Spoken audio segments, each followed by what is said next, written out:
दुनिया भर में विश्व गुरु का ढोल पीटने वाले भाजपा नेताओं को अब और जोर से ढोल पीटना चाहिए, क्योंकि भारत प्रधानमंत्री नरेंद्र मोदी के नेतृत्व में पूरी दुनिया में कई मामलों में लगातार नीचे आता जा रहा है, जिनमें दो मामले खास हैं। उनमें से एक है पासपोर्ट रैंकिंग और दूसरा है डॉलर, जिसमें हर हफ्ते हम लगातार नीचे आते जा रहे हैं। मतलब कह सकते हैं कि डॉलर के मुकाबले रुपया लगातार गिरता जा रहा है और आज एक बार फिर रुपया दोबारा गिर गया, जिससे अब रुपये की कीमत डॉलर के मुकाबले 86.20 पहुंच गई है। वही पासपोर्ट रैंकिंग में अब हम 80 से 50 में रैंकिंग पर पहुंच गए हैं और ये उपलब्धि देश के प्रधानमंत्री जो विश्व गुरु कहलाए जाते हैं, उनके कार्यकाल के दौरान लगातार जिस तरह से डॉलर और पासपोर्ट की वैल्यू गिरती जा रही है, लेकिन दूसरी तरफ गोदी मीडिया मोदी को विश्व गुरु बनाने की कोई कोर कसर नहीं छोड़ रही। भारत की मौजूदा स्थिति और वैश्विक रैंकिंग को लेकर चिंता और आलोचना का केंद्र अक्सर मोदी सरकार की नीतियां बन जाती हैं। भारत जो कभी विश्व गुरु बनने का सपना देखता था, उसकी पासपोर्ट रैंकिंग में गिरावट और रुपए की कमजोरी ने सवाल उठाए हैं। इस रिपोर्ट में हम मोदी सरकार की नीतियों और उनके प्रभाव का विश्लेषण करेंगे।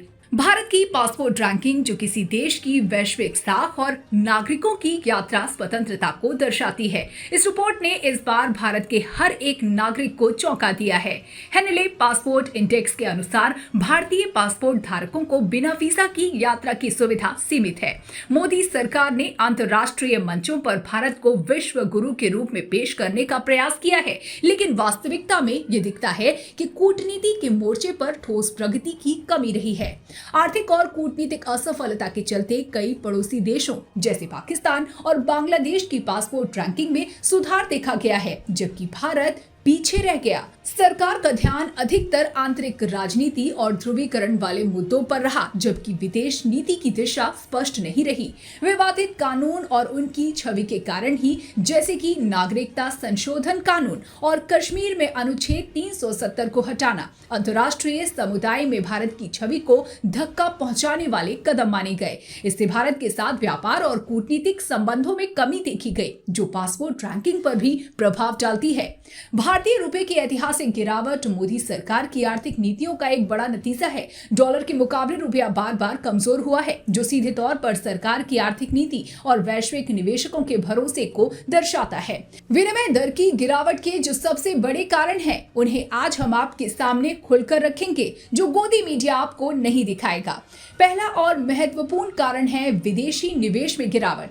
नोटबंदी और जीएसटी जैसी नीतियां शुरुआती वर्षों में भारतीय अर्थव्यवस्था को पटरी से उतारने का कारण बनी। इन कदमों ने छोटे और मध्यम उद्यमों को बुरी तरह प्रभावित किया और मोटे तौर पर देखा जाए तो बड़ी संख्या में लोगों के व्यापार बंद हो गए। दूसरा जो सबसे बड़ा कारण था, वो है व्यापार घाटा और महंगाई। बढ़ता व्यापार घाटा और महंगाई दर रुपए की कमजोरी का मुख्य कारण बने। तेल की बढ़ती कीमतों के बावजूद सरकार ने आयात में कटौती के ठोस कदम नहीं उठाए। तीसरा कारण है एफडीआई में कमी। मोदी सरकार द्वारा विदेशी निवेशकों को आकर्षित करने के लिए किए गए प्रयासों के बावजूद भारत में निवेश की गति धीमी रही। सांख्यिकी पर सवाल। सरकार ने बार बार आर्थिक आंकड़ों को अपने पक्ष में पेश किया, लेकिन स्वतंत्र संस्थानों और विशेषज्ञों ने उनकी पारदर्शिता पर सवाल उठाए। वहीं मोदी सरकार ने 2014 में सत्ता में आने के बाद सबका साथ सबका विकास का नारा दिया था, लेकिन वास्तविकता में देश में बेरोजगारी और आर्थिक असमानता खूब बढ़ी। 45 साल की सबसे ऊंची बेरोजगारी दर 2019 में दर्ज हो गई। सरकार ने स्वरोजगार और स्टार्टअप इंडिया जैसी योजनाएं पेश की, लेकिन इनका लाभ जमीनी स्तर पर नहीं दिखा। नोटबंदी और कोविड-19 महामारी ने गरीब को और मध्यम वर्ग को सबसे अधिक प्रभावित किया। आर्थिक असमानता बढ़ी और गरीब वर्ग को मुख्य धारा में लाने की योजना अधूरी रह गई। राष्ट्रीय सुरक्षा और ध्रुवीकरण। मोदी सरकार ने अपने कार्यकाल में राष्ट्रीय सुरक्षा और सांस्कृतिक मुद्दों को प्राथमिकता दी, लेकिन इसके चलते आर्थिक और कूटनीतिक एजेंडा पीछे छूट गया। सरकार ने मीडिया पर नियंत्रण बढ़ाकर अपनी छवि बनाने का प्रयास किया, लेकिन आलोचकों का कहना है कि ये वास्तविक समस्याओं को छिपाने का प्रयास था। विश्व गुरु का शिगुफा मोदी सरकार ने खूब छोड़ा, लेकिन असल में क्या चाहिए वो हम आपको बताते हैं। भारत को विश्व गुरु बनाने के लिए सरकार को न केवल अपनी घरेलू नीतियों को सुधारना होगा, बल्कि अंतर्राष्ट्रीय मंचों पर अपनी स्थिति को मजबूत करना होगा। भारत को पड़ोसी देशों और वैश्विक शक्तियों के साथ अपने संबंध मजबूत करने होंगे। साथ ही उत्पादन, निर्यात और रोजगार बढ़ाने के लिए ठोस कदम उठाने होंगे। सरकार को अपने कार्यों के लिए जनता के प्रति अधिक जवाबदेह होना होगा। मोदी सरकार की नीतियों के चलते भारत की पासपोर्ट रैंकिंग और रुपये की स्थिति में गिरावट देखी गई है। आलोचकों का मानना है कि ये सरकार की प्राथमिकताओं और उनकी नीतियों की विफलता को दर्शाता है।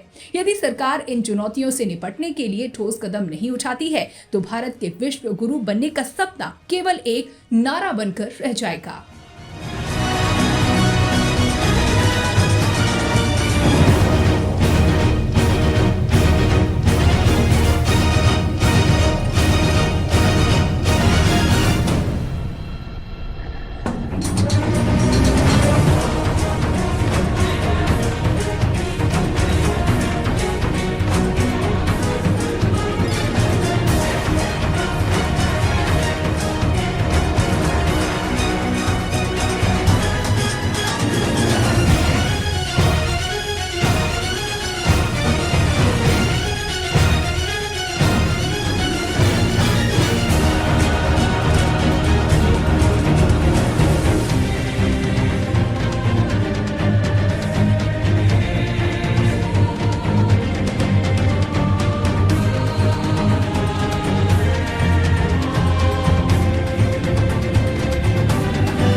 और आप हमसे जुड़े रहने के लिए सब्सक्राइब करें YouTube पर, फॉलो करें Twitter पर और लाइक करें Facebook पर। और ज्यादा जानकारी के लिए आपको टाइप करना होगा सिर्फ न्यूज़ नशा।